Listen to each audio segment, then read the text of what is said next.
ለግድያው መንስኤ ነው የተባለው ጉዳይ ገዳዩ ሟችን መተት አስደርገህብኛል በሚል በቋጠረው የቆየ ቂም እንደሆነም ተሰምቷል። አንድ ዶልፊን ውስጥ 12 ባለማህተቦች ተመርጠው ዶልፊኑን አቃጥለው እስካሁን ድረስ እነዛ ባለማህተቦች ይሙቱ ይዳኑ የሚታወቅ በምስራቅ አርሲ ሀገረ ስብከት ዋና ስራ አስኪያጅ ሊቀ ትጉሃን ቀሲስ ከፍ ያለው ሽንቁጤ አነጋግሮ ነበር። ተመልከቱልኝ። ቢቢሲ አፋን ኦሮሞ ማለት ነው። እሳቸውም እዚህ አካባቢ ትንሽ እርስ በርስ አለመስማማት አለ።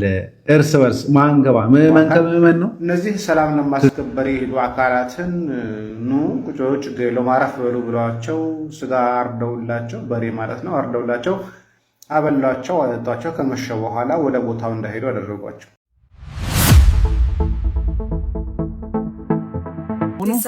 አንድ አሳዛኝ መረጃ ተሰምቷል። በሰንዳፋ በአትሌቶች መካከል በተፈጠረ አለመግባባት በአሰቃቂ ሁኔታ የአንድ አትሌት ሕይወት ማለፉ ተሰምቷል። ተጠርጣሪው አትሌት ድርጊቱን ፈጽሞ ለማምለጥ በሞከረበት ወቅትም በአካባቢው በነበሩ አርሶ አደሮችና የማህበረሰብ ክፍሎች ጥረት ከነ መሳሪያው እጅ ከፍንጅም በቁጥጥር ስር ውሏል። ለግድያው መንስኤ ነው የተባለው ጉዳይ ገዳዩ ሟችን መተት አስደርገህብኛል በሚል በቋጠረው የቆየ ቂም እንደሆነም ተሰምቷል። እስካሁን ድረስ የሟችና የገዳይ አትሌቶች ማንነት በይፋ አልተገለጸም። ሰበር ዜና። በመጨረሻም መንግስት ስለ አርሲው ግድያ መግለጫ ሰጠ። የኦሮሚያ ክልል ኮሚኒኬሽን ቢሮ ኃላፊ አቶ ኃይሉ አዱኛ በሰጡት መግለጫ ላይ ምርጫውን ለማደናቀፍ በሸኔ ታጣቂዎች የተፈጸመ ግድያ ነው ሲሉ መናገራቸው ተደምጠዋል። ምን ትላላችሁ? የፈጣን ወቅታዊ መረጃ ፎሎ ምልክቷን ተጫኑ። አመሰግናለሁ። በሰንዳፋ በአትሌቶች መካከል በተፈጠረ ግጭት የአንድ አትሌት ሕይወት ማለፉ ተሰማ። በሰንዳፋ ከተማ በአንድ አትሌት በተተኮሰ ጥይት የሌላኛው አትሌት ሕይወቱ ማለፉ የተሰማ ሲሆን ድርጊቱ በአትሌቲክሱ ማህበረሰብ ዘንድ ታላቅ ድንጋጤን ፈጥሯል። ገዳዩ አትሌት ወንጀሉን ፈጽሞ ሊያመልጥ ሲል በአካባቢው በነበሩ አርሶ አደሮችና በማህበረሰቡ ጥረት ከነመሳሪያው እጅ ከፍንጅ በቁጥጥር ስር መዋሉም ተነግሯል። ለግድያው መንስኤ ነው የተባለው ደግሞ መተት አስደረክብኝ፣ በአዋቂ ቤት አስተበተብክብኝ በሚል ያልተቋረጠ ቂም እንደሆነ የተገኘው መረጃ ያመላክታል። ከሚመለከተው አካል አዲስ ነገር ካለም የምናሳውቅ ይሆናል። ሰበር መረጃ ነው ምናምን ነገር አጋሩት አይላችሁም። ከፈለጋችሁ አጋሩት፣ ከፈለጋችሁ አታጋሩት። ኦርቶዶክሳውያን ለማትረፍ አርሲ ላይ ሄደው ነበር። የተወሰኑ የመከላከያም ተወጣጡ ምናምን ነገር ሰላም አስከባሪዎች በሚባል ሁኔታ ሄደው ነበር። ነገር ግን ቦታ ላይ ሄደው ሰላም እንዳያሰፍኑ የብልጽግናው መንግስት ካድሬው አካል እነዚህ ሰላም ለማስከበር የሄዱ አካላትን ኑ ቁጭ ችግር የለውም አረፍ በሉ ብለዋቸው ስጋ አርደውላቸው፣ በሬ ማለት ነው አርደውላቸው፣ አበሏቸው፣ አጠጧቸው። ከመሸ በኋላ ወደ ቦታው እንዳይሄዱ አደረጓቸው። እየሆነ ያለው እሱ። ስለዚህ በስትራቴጂካሊ ተጠንቶ መንግስት ሆን ብሎ ኦርቶዶክሳውያን እንዲጨፈጨፉ እያደረጋቸው እንደሆነ ወቁ። ስለዚህ መንግስት አውቆ ሆን ብሎ ሰላም እንዳይከበሩ እንኳን ቦታው ላይ የሄዱ ኦርቶዶክሳውያንን እየከለከለ ስለሆነ ፕሊስ እባካችሁ አንዳንዴ ኢነርጂያችሁን መንግስት ከማለት ይልቅ ወደ ቤተ ክህነት ፊታችሁን ብታዞሩ የተሻለ ነው ብዬ አስባለሁ። ቸር ቆዩ። የአርሲውን የኦርቶዶክሶች ግድያ የፈጸመው ኦነግ ሸኔ ነው ሲል የኦሮሚያ ክልል አስታወቀም። የአርሲው ጥቃት በሸኔ ታጣቂዎች የተፈጸመ ነው ብሏል የኦሮሚያ ክልል ኮሚኒኬሽን ቢሮ ኃላፊ አቶ ኃይሉ አዱኛ። በምስራቅ አርሲ ዞን አስኮ ወረዳ ጥለታ በሚባል ቦታ ላይ ግንቦት 23 እና ግንቦት 24 በታጣቂዎች በፈጸሙት ጥቃት የኢትዮጵያ ኦርቶዶክስ ተዋሕዶ ቤተክርስቲያን መቃጠሉን፣ ከ10 በላይ ምዕመናን መሞታቸውን፣ ከ100 በላይ ቤቶች መቃጠላቸውን የአካባቢው ነዋሪዎች መናገራቸው ይታወሳል።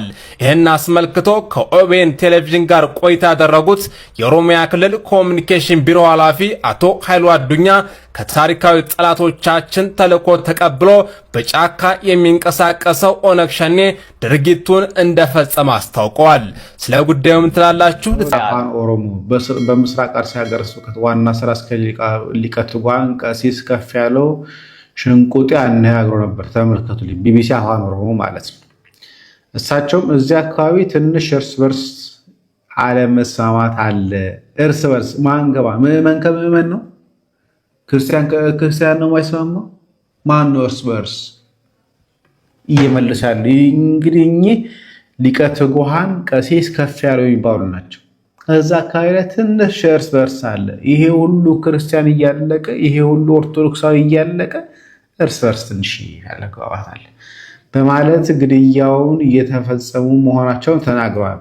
በሰኞ ዕለት ግንቦት 24 ማለት ነው በዞኑ የተለያዩ አካባቢዎች ምርጫ ተካሂደዋል። በዚህ አካባቢ እርስ በርስ መጨራረስ የደረሰውን ምርጫውን ለማደናቀፍ ይሁን ሌላ ምክንያት ስለመኖሩ አልታወቀም። ስለዚህ እነኚህ ሰዎች ረብሻ ነስተው ኦርቶዶክሳውያን እየገደሉ ያሉት ምርጫውን ለማደናቀፍ ይሆናል ወይ ደግሞ ሌላ ነገር ሊኖራቸው ይችላል። ይሄ ሁሉ ኦርቶዶክስ እየተገደለ ያለው መንግስት ምርጫውን አካሂዶ እንዳያሸንፍ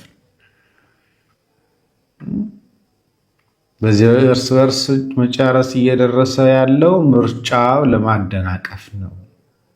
ስለዚህ የነበረው ያ ሁሉ ግድያ ምንድነው? ምርጫው ለማደናቀፍ ነው። ኡስታዞቹ በአርሲ ወገኖች ላይ ለተፈጸመው ድርጊት ድምጽ በመሆን ጥልቅና መሪር ሐዘናቸውን ገልጸዋል። ኡስታዝ አህመዲን ጀበል የንጹሃን ደም ያላግባብ መፍሰስና የዜጎች መገደል በአስቸኳይ ሊቆም ይገባል፣ ግና እንዴትና መቼ እንዴት ስላለፉት ዓመታት በንጹሃን ወገኖችና በቤተ እምነቶች መስጊድና ቤተ ክርስቲያን ላይ የደረሱት ጥቃቶች የአንዱ ፈጻሚዎች እንኳ በሕግ ቁጥጥር ስር መዋልና ተጠያቂ ማድረግ ሳይቻል ቀረ። ከድርጊቱ በላይ መደጋገሙ፣ ከመደጋገሙ በላይ ደግሞ ፈጻሚዎቹ ሁሌም ያልታወቁ እየተባሉ መፍትሄ ማምጣት አለመቻል አደገኛ ነው ሲሉ ኡስታዝ ያሲን ኑሩ ድርጊቱን ሀገር አጥፊ እኩይ ተግባር በማለት ስለ ሀገር ያገባኛል ይመለከተኛል የሚል ሁሉ ኃይል እንደሚገባ አሳስበዋል። ኡስታዝ አቡበክርም በሀገሩ ምድር በድህነት ህይወቱን እየመራ ለሚገኝ ንጹህ ህዝብ ከግራና በቀኝ ጠመንጃ በታጠቁ ኃይሎች በማያውቁት አጀንዳ ለሞት፣ ለእልቂት፣ ለስደት መዳረጉ ልብ ሰባሪ ነው። ይህ የንጹሃን እልቂት በቃ ሊባል ይገባል ብለዋል። ሶስቱም መሪዎች ለተጎጂ ቤተሰቦች መጽናናትን እየተመኙ ፈጣሪ ፍትህን እንዲያሰፍንና ሀገራችንን ከጥፋት እንዲጠብቅ ዱዓ አድርገዋል። መልክ የሚሰጠው ሳይሆን የሽብርተኛ ቡድኖች ድርጊት ስለሆነ በዚህ መልኩ ነው እያንዳንዱ ኢትዮጵያውያን ልንረዳ የሚገባው ስለሆነ ድርጊቱም የሚኮነን የሚወገዝ የጨካኞች ተግባር መሆኑን ልንገልጽ እንወዳለን። የኦሮሚያ ክልል ኮሚኒኬሽን ቢሮ ሰበር መግለጫ ወጥቷል። በአርሲው ጥቃት ዙሪያ ለቀናት ዝምታ መርጠው የነበሩትና ሲጠየቁም የሰማሁት መረጃ የለም ሲሉ የቆዩት የኮሚኒኬሽን ቢሮ ኃላፊ ዛሬ በይፋ ባወጡት መግለጫ ጥቃቱን የፈጸመው ሸኔ መሆኑንና ምርጫውን ለማደናቀፍ አስቦ ያደረገው እንደነበረ ጠቅሰው በገነባነው አስተማማኝ ኃይልና በህዝባችን ብርቱ ትብብር እቅዱ ሳይሳካለት ቀርቷል ሲሉ ገልጸዋል። ቡድኑ በንጹሃን ዜጎች ህይወት በህዝብና በመንግስት ንብረት ላይ ከፍተኛ ጥፋት ማድረሱን ይፋ አድርገዋል። ይሁንና የጥፋት ኃይሎች ሰባተኛውን ሀገራዊ ምርጫ ለማደናቀፍ የነበራቸው ግብ መክሸፉንና በአሁኑ ወቅት የጸጥታ ኃይሎች በተደራጀ መልኩ እርምጃ እየወሰዱ እንደሚገኙ የተናገሩ ሲሆን የተፈናቀሉ ዜጎችን መልሶ ለመቋቋም እየተሰራ መሆኑንም ገልጸዋል። ሐሳባችሁን በኮሜንት አጋሩኝ። ፎሎ በማድረግ ቤተሰብ ሁኑ። እውነት ይቺን ማህተብ ወዳችሁና ፈቅዳችሁ ትርጉሙ ገብቷችሁ ካደረጋችሁት ይህን መልእክታቸውን አታሳልፉትም፣ ወላዲቷን አታሳልፉትም። ባለማህተብ ትክክለኛ ከሆናችሁ በጣም አስቸኳይ ነው። በአሰላና በጎቤሳ ነው በአሁን ሰዓት ላይ ሸሽተው የሚገኙት። አንብቡት መልእክታቸውን። ከነጎዲያ ወደ አስኮ እንግዲህ ችግሩ ወደ ተፈጠረበት ቦታ ወደሚገደሉበት ቦታ ስለምንሄድ እርዳታ የሚያደርጉልን ሰዎች ካሉ ንገርልን፣ አልባሳትና ምግብ ያስፈልገናል፣ ይዘንላችሁ ልንደርስላችሁ ይገባል ከምል በላይ ችግር ውስጥ ነው ያሉት። ከችግር ገና ከመምለጣቸው ገና እፎይ ሳይሉ ተመልሰው ወደ ችግር መሄድን ካልፈሩ ለማህተባቸው ሲሉ እኛ ቤታችን ቁጭ ብለን ለነሱ ይህን አሰላና ጎቤሳ ለሚገኙ እርዳታ እንዲያገኙ ማድረስ ካቃተን ታዲያ የቱ ጋር ነው ማለማህተብነታችን? የቱ ጋር ነው? አድርሱት በምትችሉት አቅም። ቲክቶክ ደግሞ ማስታወቂያ እየሰራው መስሎት እንዳያስወርደው በደንብ ሼር ኮፒ ሊንክ። ይህ ቪዲዮ አስመሳዮችን ስለማይመለከት አሳልፉት። ትክክለኛ ባለማህተቦች ከሆናችሁ አሁን ከኔ ጋር ያላችሁት ዛሬም በአርሲ ኦርቶዶክሳውያን ላይ ግፍና መከራ አለ። ዛሬም አርሲ የደም ምድር ሆናለች። በአርሲ ዞን ዶዶታ በምትባል ከተማ አንድ የፌሳር ሹፌር ባለማህተብ ስለሆነ ብቻ መኪናው እስከገደሉት በኋላ ከነ መኪናው አቃጥለውታል በግፍ። ይህ ብቻ አይደለም። አንድ ዶልፊን ውስጥ 12 ባለማህተቦች ተመርጠው ዶልፊኑን አቃጥለው እስካሁን ድረስ እነዛ ባለማህተቦች ይሞቱ ይዳኑ የሚታወቅ ነገር የለም። ቤተሰብ እጅግ በጭንቀት ላይ ነው ያለው።